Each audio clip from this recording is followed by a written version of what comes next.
Hey Steve, it's Thursday and wow, we are almost halfway through the Great Fast. I have to admit, my longing for a good piece of steak is consuming most of my thoughts these days, but that's not why we're here. So let's make like a kid at a ball pit and jump right in. Question 1, do I need God's help with certain parts of my Lenten journey? Yes, but as much as the desire for non-fasting foods is there, it's not really the meat of my problem. You see what I did there? I made a meat joke because meat, it's off limits.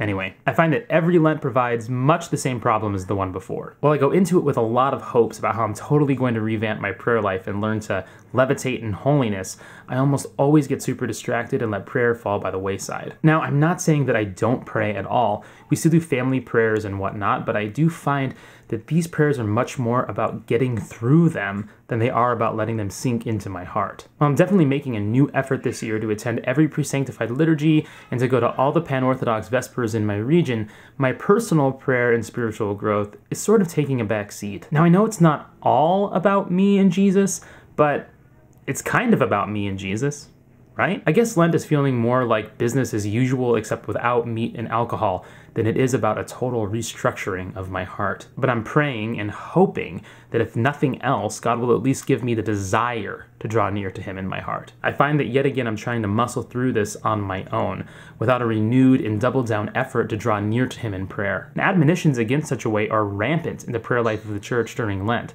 My hope is that I can learn a thing or two and actually do it. Question 2, do I remember to thank God for the parts of my Lenten journey that are going well? Actually, no.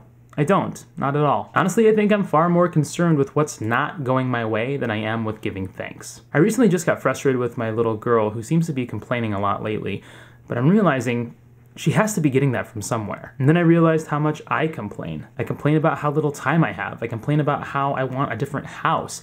I complain about, well, pretty much anything. My gratitude muscle isn't that strong these days, and I'm imagining that has a lot to do with what I just explored in my response to question number 1. It's hard to thank God if I'm not even taking the time to recognize that He's there. It's almost like I get overwhelmed by how much is still not the way I want it to be. For example, I just led a really great retreat with some young people, and they really seemed to benefit from it. Their youth leaders were even super positive about it and saying that it was revolutionary for them. Yet now I'm already moving on to the next talk that I'm giving, and I'm beginning to freak out about it and feeling like I can't do it. Rather than sinking into thankfulness to God for a great weekend, I'm beating myself up about what's still ahead. But now I'm realizing how I need to change my stance here.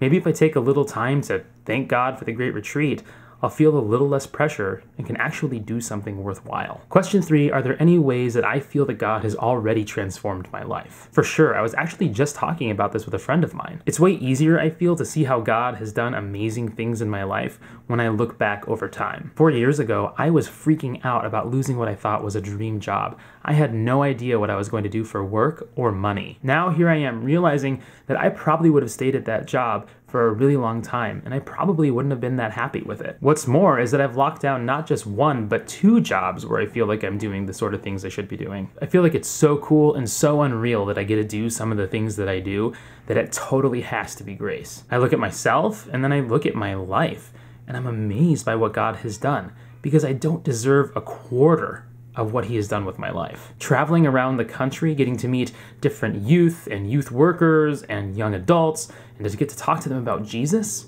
man, it's the best. And it has all been grace. There is no way that I could have imagined something like this happening, and it took a crisis for it to happen. And it's things like this that make me realize that God truly can take that which looks terrible and use it according to His great plan, bringing new life from an impossible situation. All right, Steve, that's all I got. I'll see you on Monday.